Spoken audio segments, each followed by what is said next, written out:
Welcome, first-year medical students, to this explainer. Okay, today we are doing something really cool. We are diving straight into the absolute miracle of fetal physiology.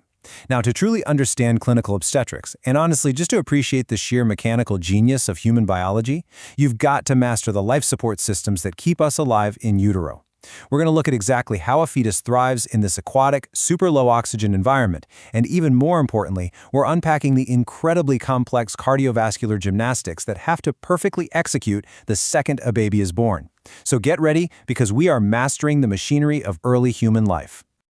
Okay, let's dive into this. Here is our roadmap for today. First up, fetal life support systems, then bypassing the lungs and liver. Third, we hit the first breath transition, and finally, clinical complications and remnants. Starting right off with Section 1, fetal life support systems and how we sustain the fetus. So, the very first thing you really need to internalize here is that the fetus is not just some passive passenger, right? It's a separate, fiercely efficient physiological entity. It aggressively prioritizes its own survival, actually pulling vital resources directly from maternal stores, especially when we get into that super demanding third trimester. But how does it actually get those nutrients? Well, fetal nutrition isn't just one static thing. It evolves chronologically through three distinct phases. In the very beginning, we have the absorption phase. This is where early nutrition is basically just drawn from stored cytoplasm and the yolk sac. Simple enough.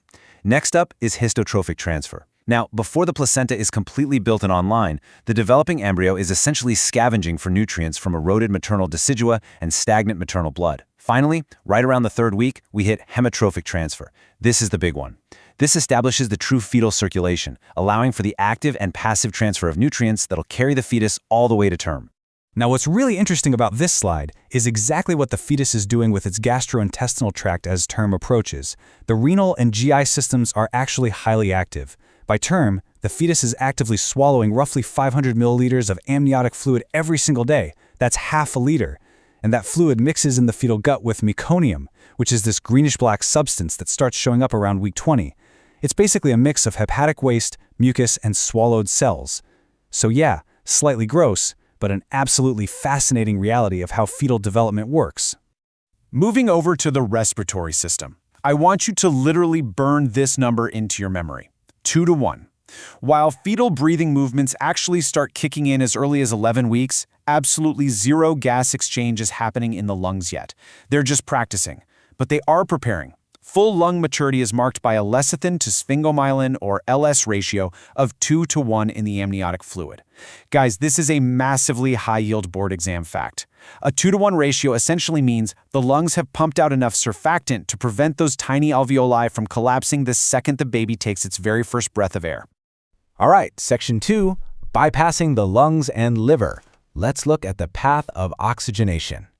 Think of the fetal environment as a dark, pretty oxygen-poor underwater world. A standard adult circulatory system, it literally will not work down there. The fetus needs some radical evolutionary workarounds to survive without breathing air. And the very first adaptation happens at the microscopic level, right inside the blood. Just look at the stark difference here between adult hemoglobin and fetal hemoglobin. Red cell production shifts as the fetus grows, from the yolk sac to the liver and finally into the bone marrow near term. But here is the critical part. At term, 75 to 80% of the circulating blood is packed with fetal hemoglobin, or HbF. Why? Because HbF has a massively higher affinity for oxygen than adult hemoglobin does. It essentially acts like an oxygen magnet, letting the fetus aggressively pull oxygen straight across the placenta, even though the surrounding oxygen levels are comparatively super low. But listen, just having sticky hemoglobin isn't enough to survive. The actual physical plumbing of the body has to completely change. Since the lungs aren't oxygenating anything yet, and the mother's liver has already kindly processed all the nutrients, the fetal circulation cleverly just skips these non-functional organs. And it does this using three specialized shunts: the ductus venosus, the foramen ovale, and the ductus arteriosus. Let's actually trace a drop of oxygenated blood and watch how these three bypasses work together. So, our journey starts at the placenta. Imagine an 80% oxygenated wave of blood surging from the placenta, riding up through the umbilical vein and heading straight on a collision course for the fetal liver. But instead of getting totally bogged down in that dense hepatic sinusoidal network, most of this precious, highly oxygenated blood gets preferentially shunted right past the liver. This happens via our very first bypass, the ductus venosus. Think of it as an HOV express lane that dumps the blood directly into the inferior vena cava, sending it shooting straight up into the right atrium of the heart. Okay, so now the blood is sitting in the right atrium. In you or me, that blood drops into the right ventricle and heads straight for the lungs. But remember, fetal lungs are completely filled with fluid. They offer massive, massive resistance. So we deploy our second bypass, the foramen ovale. This is literally a direct doorway punched between the atria. That highly oxygenated blood we just got from the ductus venosus shoots straight across from the right atrium, right through the foramen ovale, and directly into the left atrium. From there, it drops into the left ventricle and is pumped straight up to the developing brain and the heart muscle itself. The body is essentially playing favorites, prioritizing its most absolutely critical organs with the absolute best oxygenated blood. Right, but what happens to the blood returning from the fetal upper body? That deoxygenated blood pours back into the right atrium and drops down into the right ventricle. When that right ventricle squeezes, the blood shoots up toward the pulmonary artery. But again, we really want to avoid those fluid-filled lungs. Enter shunt number 3, the ductus arteriosus. Roughly 90% of the blood ejected out of the right ventricle slams into this shunt and flows directly from the pulmonary artery straight over into the descending aorta. It completely skips the pulmonary circuit. From there, it just flows down through the lower body and out through the 2 umbilical arteries, heading all the way back to the placenta to grab more oxygen. Let's move to and see how this builds. Section 3. The first breath transition. Guys, this is an anatomical earthquake. Everything we literally just discussed, that perfectly balanced, beautifully engineered underwater ecosystem, has to be entirely dismantled and rewired in a matter of seconds. The very moment of birth brings this incredibly abrupt cessation of placental blood flow and the sudden explosive initiation of respiration. We call this the hemodynamic flip. When the newborn takes that very first breath, the lungs expand, and oxygen just floods those alveoli. Instantly, the resistance in the pulmonary blood vessels plummets. Suddenly, blood actually rushes into the lungs, and massive amounts of it return to the left side of the heart, causing the pressure in the left atrium to violently spike.